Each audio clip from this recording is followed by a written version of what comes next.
Hello friends, welcome back to my channel. बढ़ते हैं इस सीरीज के थर्ड एपिसोड की तरफ। एपिसोड के स्टार्ट में हमें दिखाया जाता है कि फेंगियान सारी रात घर नहीं आया और वेवी ने अपनी चाल को आगे बढ़ाने के लिए कुछ प्लान किया था। फेंगियान से कॉल करके पूछती है कि मुझे मिसेस चू ने इनवाइट किया है अपनी कुछ और फ्रेंड से मिलाने के लिए, क्या मुझे जाना चाहिए उनके पास? जिस पर वो बोला कि हाँ हाँ क्यों नहीं, तुम जरूर जाओ उनके पास, उनका इन्विटेशन हमारे लिए ज्यादा इम्पोर्टेंट है। मैं भी तुम्हारे साथ जरूर चलता, लेकिन मीटिंग के सिलसिले में आउट ऑफ सिटी आया हूँ, 2 दिन तक वापस आ जाऊंगा। जबकि विवी बहुत अच्छे से जानती थी कि वो आउट ऑफ सिटी नहीं गया, बल्कि हमेशा की तरह मुझे बेवकूफ बना रहा है। नेक्स्ट सीन में हमें दिखाया गया कि मैग्ना के अपार्टमेंट में एक मेडिसिन का पार्सल आता है, जिस पर वो बोली कि मैंने तो कोई भी मेडिसिन ऑर्डर नहीं करवाई। लेकिन जब पार्सल मैन ने मिस्टर जू का नाम लिया तो वो काफी ज्यादा हैरान हो जाती है। ऐसा लग रहा था कि वो मिस्टर जू के बारे में कुछ न कुछ तो जरूर जानती थी। खैर, वो मेडिसिन उसने वापस करवा दी और वो फेंगियान के साथ 2 दिन के लिए आउटिंग पर कहीं बाहर जाने वाली थी। यहाँ हमें एक और कैरेक्टर दिखाया गया जो कि कोई और नहीं बल्कि मिस्टर जू था। पार्सल मैन का इसके पास मैसेज आया कि आपका दिया हुआ एड्रेस गलत था, जिस पर ये बोला कि तुम जहाँ कहीं भी हो वहीं रुको, मैं लेने के लिए आ जाता हूँ। नेक्स्ट सीन में विवी को दिखाया गया जिसे मिसेस चू ने नहीं बल्कि येमू ने इनवाइट किया था, जो कि इसे कुछ प्राइवेट डील करना चाहता था। और ये प्राइवेट डील क्या थी ये तो हम आगे ही जान पाएंगे, लेकिन फिलहाल के लिए विवी ने उसकी डील एक्सेप्ट करने से मना कर दिया। इस पर येमू ने उससे एक पर्सनल सवाल पूछा कि क्या तुम वही विवी हो जो 5 साल पहले थी या फिर उस दलदल से निकल चुकी? और ये बोली कि तुम खुद ही गैस कर लो, क्या तुम्हें लगता है कि मैं अभी भी उसी कीचड़ में फंसी हुई हूँ? नेक्स्ट सीन 2 दिन बाद का दिखाया गया जब ये दोनों आउटिंग से वापस आ गए थे और मैग्ना को जू का मैसेज आया कि मैं वापस आ गया हूँ, तुमसे मिलना चाहता हूँ। इस पर वो भी काफी डरी हुई लगी, लेकिन जब वो घर पहुँचती है तो मिस्टर जू पहले से ही उसके रूम में बैठा हुआ था। जब उसने पूछा कि तुम अंदर कैसे आए तो जू बोला कि हम दोनों तब से रिलेशनशिप में हैं जब हम दोनों अपने टीनेजेस में थे। तो तुम्हें क्या लगता है कि मैं तुम्हारा सेट किया हुआ पासवर्ड भूल जाऊंगा?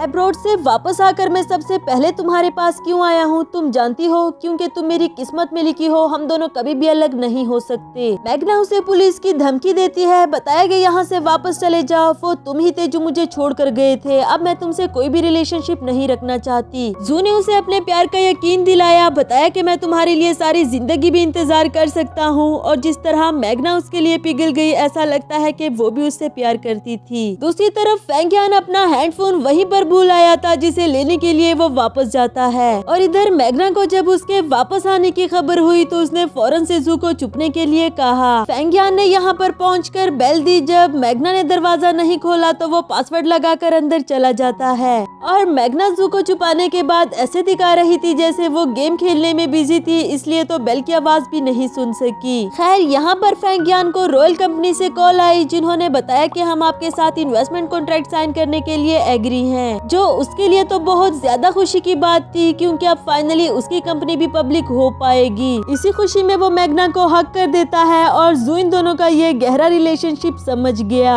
नेक्स्ट सीन में जब फेंगियान घर आता है तो वो वेवी के लिए काफी सारी चीजें लेकर आया था, उसे सरप्राइज देने के लिए। आखिर ये भी तो बताना था कि वो अपनी वाइफ से कितना ज्यादा प्यार करता है। आफ्टर दैट उसे इन्वेस्टमेंट कॉन्ट्रैक्ट वाली गुड न्यूज भी दी, जो कि वो पहले से ही जानती थी। आखिर ये सब कुछ वेवी की वजह से ही तो हुआ, क्योंकि फेंगियान को उसके उरूज पर पहुंचा देना और फिर एकदम से उसके पैरों तले जमीन खींच लेना ही हमारी विवी की चाल है। नेक्स्ट सीन में दिखाया गया कि मैग्ना स्टिल जू के बारे में ही सोच रही थी, जिस तरह उसने इसे अपने प्यार का यकीन दिलाया और बताया कि मैं सारी जिंदगी तुम्हारा इंतजार करूंगा। इसके साथ ही हमें फ्लैशबैक का सीन दिखाया गया। आज से 8 साल पहले ये दोनों एक दूसरे को लाइक करते थे, मगर स्टेप मॉम ने मैग्ना को उसके साथ रहने से मना कर दिया। बताया कि ये जॉबलेस बेकारी लड़का ये तो अपना खर्चा भी नहीं उठा सकता, भला ये तुम्हारा खर्चा कैसे उठाएगा? और अगर तुम यहाँ से बाहर गई तो मैं हमेशा के लिए तुम्हें घर से निकाल दूंगी। जू को भी स्टेप मॉम की बातें काफी बुरी लगी। वो बारिश में खड़ा भीगता रहा, लेकिन मैग्ना को भी बाहर आने से मना कर दिया। कुछ दिनों के बाद जब इन दोनों की मुलाकात होती है तो जू ने बताया कि मैं अगले हफ्ते अब्रॉड जा रहा हूँ, ताकि मैं वहाँ से तुम्हारे काबिल बनकर वापस आऊँ। मैग्ना को उसकी गरीबी से कोई फर्क नहीं पड़ता था। उसने जाने के लिए मना किया, लेकिन जू किसी के ताने नहीं सुनना चाहता। वो मैग्ना को अपना इंतजार करने के लिए कहता है, लेकिन शायद मैग्ना नहीं चाहती कि वो यहाँ से जाए। अब जू वापस तो जरूर आ गया है, लेकिन काफी देर हो चुकी, क्योंकि मैग्ना हर हाल में फेंगियान के साथ अपना फ्यूचर बनाना चाहती है। बल्कि अब तो वो फेंगियान के बच्चे की माँ भी बनने वाली है, इसलिए वो किसी भी हाल में जू के पास वापस नहीं जा सकती। नेक्स्ट सीन में मैग्ना काफी कॉन्फिडेंट होकर विवी के पास जाती है, उसे बताया कि मैं प्रेग्नेंट हूँ। वो खुशी जो तुम फेंगियान को नहीं दे सकती थी वो मैंने उसे दे दी।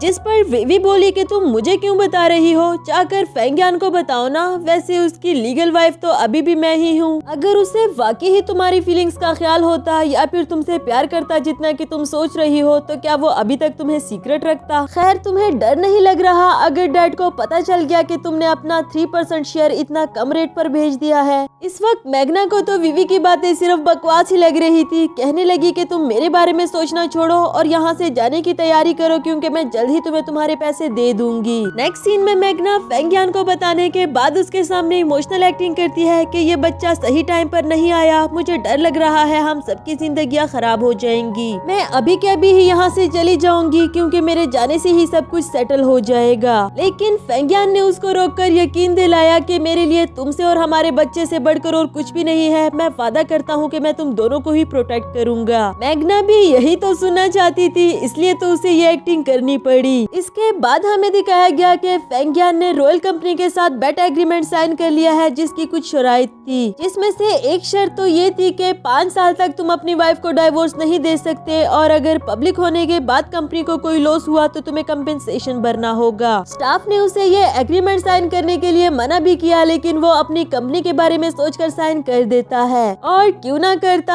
आखिर ये हमारी विवी की ही तो चाल है। बहुत जल्दी ही वो टाइम आने वाला है जब वो फेंगियान को उसकी औकात याद दिलाएगी। जबकि मैग्ना को इस बात की खुशी थी कि वो फेंगियान के बच्चे की माँ बनने वाली है, तो वो जल्दी ही विवी को डाइवोर्स दे देगा। नेक्स्ट सीन में मिसेस चू को दिखाया गया, जो कि किसी से कॉल पर बात करते हुए बता रही थी कि तुम्हें और कितना टाइम लगेगा, जो काम करने के लिए कहा था क्या वो अभी तक नहीं हुआ। और वो बोला कि ये इतना आसान भी नहीं है, मुझे कुछ और वक्त चाहिए। तभी हमें दिखाया गया कि जिससे वो बात कर रही थी वो जू था। आफ्टर दैट लॉन्चिंग सेरेमनी का सीन दिखाया गया और फाइनली इनकी कंपनी पब्लिक हो चुकी। मैग्ना भी यहाँ पर आ जाती है और मिसेस चू से ऐसे देखने लगी जैसे वो पहले से ही इसके बारे में सब कुछ जानती हो। इधर फेंगियान अपनी वाइफ का शुक्रिया अदा करता है कि अगर वो मेरे साथ ना होती तो शायद आज मैं भी यहाँ तक ना पहुँचता। पर जब उसे मैग्ना बैठी हुई नजर आई तो अपने ही कहे हुए अल्फाजों पर अफसोस होने लगा। सेरेमनी खत्म होने के बाद विवी मैग्ना के पास आती है, बताया कि तुम्हें ज्यादा दुख तो नहीं हो रहा ना, तुम्हारे होने वाले शोहर ने मेरी तारीफ की। जिस पर वो बोली कि मैंने तुम्हारे अकाउंट में पैसे ट्रांसफर कर दिए हैं, अब तुम भी अपना वादा पूरा करो। साथ ही उसे अपने रिंग भी दिखाई जो कि उसे फेंगियान ने दी थी, और विवी बोली कि अभी भी तुम्हारे पास टाइम है, सोच लो, ऐसा ना हो कि खुद को दलदल में ही धकेल दो।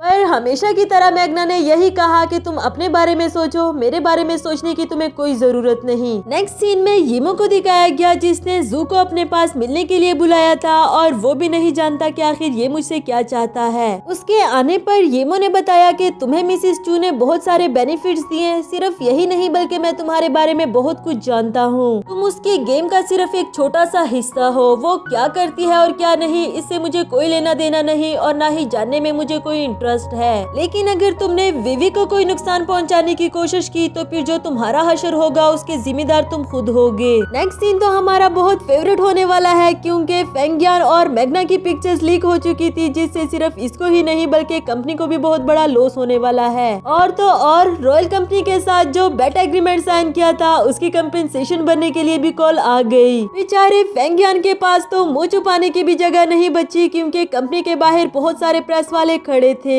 स्टाफ मेंबर्स तो उसे यही कह रहे थे कि ये काम किसी बाहर वाले का नहीं हो सकता, जरूर तुम्हारे किसी क्लोज पर्सन ने किया होगा, यानी कि तुम्हारी वाइफ। जिस पर कियारा बोली कि तुम लोग पागल हो गए हो क्या, भला वो कंपनी को इतना बड़ा नुकसान क्यों देने लगी। वही फेंगियान को मैग्ना की कॉल आई, जो इसे बता रही थी कि मुझे बहुत ज्यादा डर लग रहा है, नीचे बहुत सारे प्रेस वाले खड़े हैं, क्या मुझे उनसे बात करनी चाहिए। जिस पर फेंगियान ने उसे रिलैक्स किया, बताया कि तुम्हें डरने की कोई जरूरत नहीं, मैं स्टाफ मेंबर को तुम्हारे पास भेज देता हूँ, सब कुछ ठीक हो जाएगा। कॉल कटने के बाद ही हम मैग्ना का असली चेहरा देखते हैं, क्योंकि ये सारा का सारा किया धरा उसी का था। फेंगियान इतनी आसानी से तो अपना रिलेशनशिप एक्सपोज करने वाला था नहीं, तो फिर फिर ऐसा ही सही। इसी के साथ हमारा ये वाला एपिसोड भी खत्म हुआ।